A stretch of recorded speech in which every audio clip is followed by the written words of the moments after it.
자, 오늘은 용해도 두 번째 시간입니다. 우리가 지난 시간에 용해도에 대해서 배웠죠. 한번 복습을 한번 해볼게요. 녹는 물질을 우리 뭐라고 했죠? 예, 용질. 녹이는 물질을 용매. 녹아 들어가는 현상을 용해. 녹아서 형성된 균일한 혼합물을 용액. 즉, 용해도란 용매 100g에 최대한 녹을 수 있는 용질의 질량을 g으로 나타낸 것입니다. 자, 6번에 보면 60도씨의 질산칼륨 용해도 108이라는 뜻은 60도씨의 물 100g에 포화되는 질산칼륨의 양이 108g이라는 뜻이죠. 자, 7번 포화 상태인 곳. 이 용해도 곡선 그래프에서 포화 상태인 곳은 용해도 곡선상에 있는 두 점이죠. 그래서 A와 B고요. 불포화 상태인 곳은 이 곡선의 오른쪽인 C가 불포화죠. 자, 포화 상태인 점 어디라고요? A와 B죠. 자, A점의 온도를 낮추면 어떻게 될까요? 자, A점의 온도를 낮추면 한번 볼까요? 자, A점의 온도를 낮추면 어디까지 가요? D점까지 가죠? 자, 그러면 A점에서는 온도를 낮추면 A점에서는 용해도가 150인데 자 D점까지 온도를 낮추었을 때 예를 들어서 60도씨 갔을 때는 용해도가 100이 되죠. 그러면 어떻게 될까요? 그렇죠? 이제 고체가 나오겠죠. 녹지 않고 나오는 물질이 있겠죠. 자, 오늘의 학습 목표는요. 1번 온도가 변할 때 용해도의 차이를 이용하여 고체가 석출되는 양을 계산할 수 있다. 그래서 석출되는 양이 얼마나 되는지를 한번 연습해보는 시간을 가질 겁니다. 자, 1번 볼게요.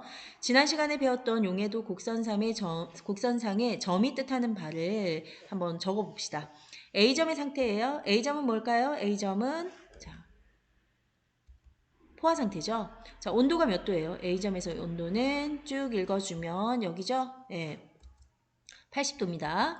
자, 그 다음에 80도고 100g당 150g의 용질이 들어있어서 용질이 더 이상 녹을 수 없는 상태가 A점입니다. 자, C점 한번 볼게요. C점은 여기죠? 자, C점은 어떤 상태예요? 지금 자, C점은 온도가 지금 80도인데 용해도가 80도에서는 150g이 녹을 수 있는데 C점에서는 지금 용질이 얼마다? 100g이죠. 자, 그러면 50g이 더 녹을 수 있는 상태죠. 자, 그렇기 때문에 포화되지 않은 불포화 상태고요.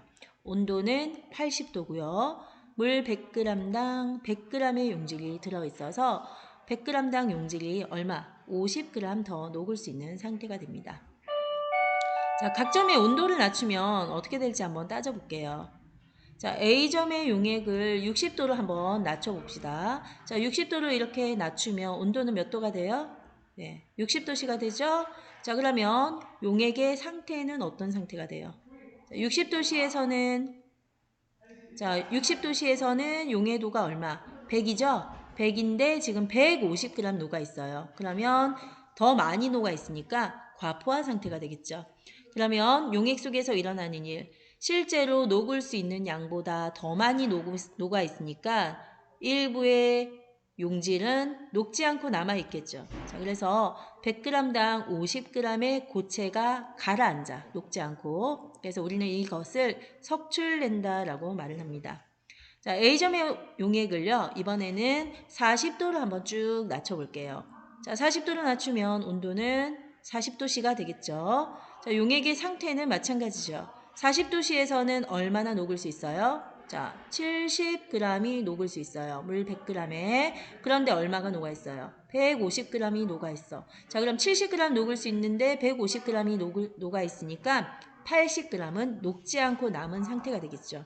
그래서 우리는 이러한 상태를 과포화 상태라고 합니다. 용액 속에서 일어나는 일 마찬가지죠. 물 100g당 150에서 70을 빼면 80g의 고체가 가라앉아요. 자, 이번에는 C점의 용액을 60도로 낮췄습니다. C점의 용액 여기에서 60도를 이렇게 쭉 낮춰주면 온도는 몇 도가 돼요? 60도씨가 되죠. 자, 용액의 상태는 어떻게 돼요? 용액의 상태는 60도씨에서는 용해도가 100인데 이미 100g 다 녹아 있어요. 자, 그렇기 때문에 포화 상태가 되고요. 용액 속에서 일어나는 일, 이미 포화 상태니까 포화 상태에 도달하며 아무 일도 일어나지 않습니다. 자, 그 다음에 C점의 용액을 40도로 한번 낮춰볼게요.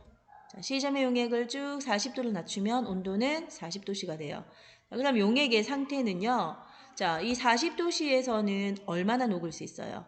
70g 녹을 수 있어. 그런데 100g이네요. 자, 그러면 얼마가 녹지 않고 남은 상태다? 30g이 녹지 않고 남은 상태이기 때문에 과포화 상태입니다.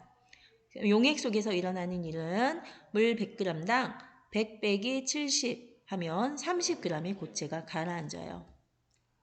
자, 그러면 이 C점의 용액을 포화 용액으로 바꾸는 방법을 한번 적어봅시다. 자, 포화 용액으로 바꾸려면 이 그래프상에 C점이 올라가면 돼요. 자, 그래프상에 올라갈 수 있는 방법은 C가 B로 가거나 C가 A로 가면 되죠. 자, C가 B로 가는 방법은 뭐가 있을까요? 온도를 낮추는 방법이 되겠죠. 그다음 C가 A로 가는 방법은 자, C가 A로 가려면 고체 물질을 용지를 더 넣어주면 되겠죠. 자, 그래서 용액의 온도를 낮추거나 용지를 더 넣어주면 됩니다. 또 다른 방법도 있어요. 물을 증발시켜서 상대적으로 물을 증발시켜서 용질의 100g당 용질량을 더 늘려주면 됩니다. 자, 그러면 문제를 한번 풀면서 연습 한번 해볼게요. 이런 문제는 어떻게 할까? 80도씨에서 물 100g에 질산칼륨 100g이 녹아있는 질산칼륨 수용액을 20도씨로 냉각시킬 때 석출되는 질산칼륨의 양은 얼마일까요? 자, 이런 그래프가 있어요. 자, 80도씨에서 물 100g에 질산칼륨 100g이 녹아있어요. 자, 그런데 질산칼륨 수용액을 20도로 냉각시켰어요. 그러면 석출되는 질산칼륨의 양은 자, 얼마예요? 자, 80도씨에서는 용해도가 170이에요. 자, 그러면 100g이 녹아 있어요. 그런데 20도씨에서 질산칼륨은 얼마 녹을 수 있어요? 물 100g에 32밖에 못 녹아요. 그런데 지금 얼마 녹아 있다? 100g이 녹아 있어. 자, 그러면 100에서 현재 들어있는 양이 100이고요. 20도씨에서는 32g 들어있어요. 자, 그러면 석출되는 양은 100에서 32를 빼면 68g이 석출되겠죠. 자, 그 다음 다시 다른 문제 한번 풀어볼게요. 자, 80도씨에서 물 100g에 질산칼륨이 이번에는 150g이 녹아있어. 그러면 40도씨로 냉각시켰어요. 그러면 석출되는 질산칼륨의 양. 자, 화면을 정지시키고 한번 풀어볼게요. 여러분들이 먼저 한번 풀어볼게요. 자, 다 푼 사람은 화면을 플레이 다시 할게요. 자, 현재 들어있는 양이 얼마다고요? 현재 들어있는 양이 자 150g입니다. 자, 그러면 40도씨로 냉각시킬 때는 자 64g이 들어있어. 40도씨에서 포화되는 양은 64g입니다. 자, 그러면 150에서 64를 빼면 86g이 석출되겠죠. 자, 또 한번 문제를 풀어볼게요. 자, 여러분들이 화면을 정지시키고 한번 문제를 풀어볼게요. 80도씨에서 물 100g에 질산칼륨 80g이 녹아있는데 질산칼륨 수용액을 20도씨로 냉각시켰을 때 석출되는 질산칼륨의 양은 몇 g인가? 자, 80도씨에서 질산칼륨의 용해도는 170이고 20도씨에서 질산칼륨의 용해도는 30이다. 자, 우리는 80도씨에서 지금 80g이 녹아있어. 그런데 20g으로 냉각시킨다고 했어요. 자, 그러면 20도씨에서는 용해도가 얼마예요? 32야. 자, 그러면 어떻게 하면 될까요? 한번 풀어볼까요? 여러분들 먼저 한번 풀어볼게요. 자, 다 풀었으면 플레이를 할게요. 자, 지금 현재 들어있는 양이 얼마라고요? 80g이에요. 현재 들어있는 양이 80g. 자, 그러면 20도씨에서는 몇 g 들어갈 수 있어요? 20도씨의 용해도가 30이니까 20도씨에서 포화되는 양이 32야. 자, 그러면 80에서 31을 빼면 얼마다? 48g이 되겠죠. 자, 다시 한번 문제를 또 풀어볼게요. 80도씨에서 물 100g에 질산칼륨 80g이 녹아있는 질산칼륨 수용액을 40도씨로 냉각시킬 때 석출되는 질산칼륨의 양은 몇 g인가? 자, 80도씨의 질산칼륨 용해도는 170이고 40도씨의 질산칼륨 용해도는 64이다. 자, 화면 정지시키고 여러분이 한번 풀어보겠습니다. 자, 다 푼 사람은 화면을 다시 플레이를 해주세요. 자, 현재 들어있는 양이 얼마? 80g. 자, 이것을 40도씨로 냉각시켰다고 했어요. 자, 그러면 40도씨에서 포화되는 양이 얼마? 64g이에요. 자, 그러면 80에서 64를 빼면 얼마? 116g이 되겠죠. 자, 그럼 쪽지 시험을 한번 보겠습니다. 여러분들 노트에다가 1번부터 4번까지 답 체크를 한번 해볼게요. 자, 화면을 정지시키고 3분 시간 동안 1번부터 4번까지 답 체크를 한번 해볼게요. 자, 답 체크를 다 했으면요. 한번 풀어보겠습니다. 1번. C점의 용액을 포화 상태로 만드는 방법. 자, C점의 용액을 포화 상태로 만드는 방법은 자, A점까지 가거나 B점까지 가는 거죠. 자, C점이 B점까지 가는 방법은 온도를 낮춰주면 되죠. 자, 또는 C점을 이미 A점까지 가려면 용지를 더 넣어주면 되겠죠. 자, 그래서 온도를 낮추거나 용지를 더 넣어주면 돼요. 또한 물을 증발시켜서 상대적으로 용질의 농도를 이렇게 많이 해줘도 됩니다. 자, 2번. C점의 온도를 40도씨로 낮출 때 물 100g당 석출되는 고체의 양. 자, C점의 온도를 40도로 쭉 낮춥니다. 40도로 낮추면 얼마가 석출될까요? 자, 쭉 보면 얼마가 석출될까요? 100에서 70을 빼면 요만큼이 석출이 되겠죠. 자, 그러면 30g이 석출이 되겠죠. 자, A점의 온도를 60도로 낮출 때 일어나는 현상. 자, A점의 온도를 60도로 낮추면요. 어떻게 될까요? 자, 150이 들어있는데 60도씨에서는 100밖에 못 녹아요. 그러면 150에서 100을 빼면 얼마가 될까요? 자, 물 100g당 150에서 100을 빼면 50g의 고체가 석출되겠죠. 자, 4번. 80도씨에서 물 100g에 질산칼륨 80g이 녹아있는 질산칼륨 수용액을 40도씨로 냉각시켰을 때 석출되는 질산칼륨의 양은 몇 g인가? 이랬어요. 자, 몇 g일까? 현재 질산칼륨의 양이 얼마? 80이야. 그런데 40도씨로 냉각시켰을 때 질산칼륨의 용해도는 64예요. 그러면 80에서 64를 빼면 16g이 되겠죠. 자, 한 번 더 문제를 풀어보겠습니다. 연습장을 가지고 와서 1번부터 4번까지 3분 동안의 시간을 주겠습니다. 한번 풀어보세요. 자, 다 푼 사람은 한번 풀어볼게요. 1번. C점의 용액을 포화 상태로 만드는 방법 방금 얘기했죠. 온도를 낮추고 용지를 넣어주고 물을 증발시키면 돼요. 자, 2번. A점의 온도를 60도로 낮출 때, A점의 온도를 60도로 낮출 때 물 100g당 석출되는 고체의 양 얼마? 자, 얼마? 150에서 100을 빼면 50g이 되겠죠. 자, 3번. A점의 온도를 40도로 낮출 때 일어나는 현상. 자, A점의 온도를 40도로 낮추면 어떻게 된다? 150에서 물 100g당 150에서 70을 빼면 80g의 고체가 석출됩니다. 자, 4번. 80도씨에서 물 100g에 질산칼륨 80g이 녹아있는 질산칼륨 수용액을 20도씨로 냉각시킬 때 석출되는 질산칼륨의 양은 얼마인가? 이랬어요.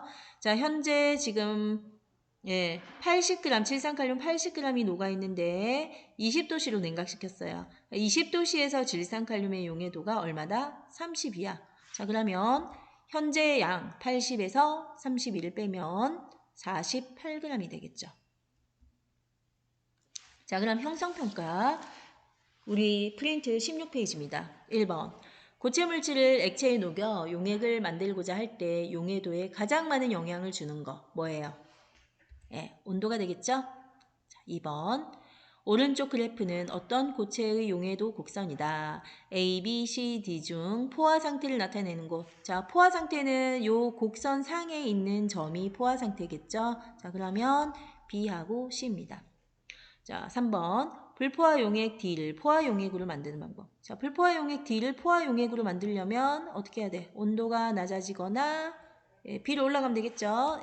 자, 온도를 낮추거나 용지를 더 넣어주거나 물을 증발시키면 됩니다. 자, 4번. 고체가 녹아있는 80도씨의 포화용액 250g을 60도씨로 냉각시키면 결정이 얼마나 석출되겠는가? 자, 80도씨의 포화 용액 250g을 60으로 냉각시키면 얼마나 결정이 석출될까요? 한번 볼까요? 자, 포화 용액 250g에 자, 용매는 용매 100g에 용질이 150g이 들어있어요. 포화 용액이 250g이라는 말은 용매 100g에 용질이 150g 녹아있다는 말이에요. 자, 지금 150g 녹아있어요. 이 상태에서 60도씨로 냉각시켰어요. 60도씨에서는 지금 얼마나 들어있을 수 있어? 60도씨에서는 100이 포화 상태죠. 맞죠? 자, 그러면 150에서 100을 빼면 50g이 됩니다. 자, 그 다음 5번. 질산칼륨의 용해도가 50도씨에서 90이다. 50도씨에서 물 200g에는 몇 그램 질산칼륨 얼마나 녹을 수 있는가? 자, 50도씨에서 90이라는 말은 물 100g에 얼마 녹을 수 있다는 말이에요. 물 100g에는 90이에요. 그러면 200에는 얼마 들어가 있을 수 있겠어요? 90 곱하기 2 하면 180g이 들어갈 수 있겠죠.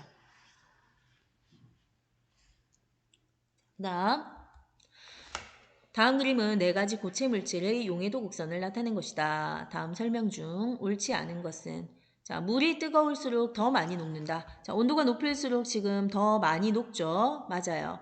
40도씨에서 물에 가장 많이 녹는 것은 질산나트륨이다. 자, 40도씨에서 쭉 보면 가장 많이 녹은 게 뭐예요? 질산나트륨 맞죠? 3번 온도에 따른 용해도 변화가 가장 큰 것은 질산칼륨이다. 자, 용해도 변화가 가장 큰 것, 이 곡선 변화가 가장 큰 것이 질산칼륨 맞아요. 온도에 따른 용해도 변화가 가장 작은 것은 염화나트륨. 염화나트륨 맞죠? 가장 완만합니다. 같은 질량의 80도씨의 포화 용액을 60으로 냉각시킬 때 고체가 가장 많이 석출되는 것은 자, 80에서 60으로 변화시킬 때 이 온도 변화가 자, 용해도 변화가 가장 큰 게 뭐예요? 질산칼륨이죠. 그래서 5번이 됩니다. 질산칼륨입니다. 자, 그다음 7번. 다음 그림은 어떤 고체 물질을 물 100g에 녹였을 때 용해도 곡선이다. 다음 중 옳은 것을 보기 위해서 2개 고르시오 했어요. 자, A점은 불포화 상태. A점은 뭐예요? 과포화 상태죠. 자, B점에 있는 용액, B점에 있는 용액을 60도까지 낮추면 고체가 얼마 석출될까요? 자, 얼마? 50g 석출되겠죠. 자, C점은 포화 상태 맞죠? D점은 불포화 상태로 50g 더 녹을 수 있다. 맞죠? D점이 포화 상태로 가려면 B점까지 올라가야 되니까 50 더 녹을 수 있습니다. 자, D점에 있는 용액을 60도까지 낮추면 고체가 석출된다. 자, 고체가 석출되지 않고 더 이상 변화가 일어나지 않죠. 자, 정답은 3, 4번이 됩니다. 자, 그래서 우리가 다음 시간에는요, 이 기체의 용해도에 대해서 배울 텐데요. 오늘 수업은 여기까지 하겠습니다. 자, 수고했습니다.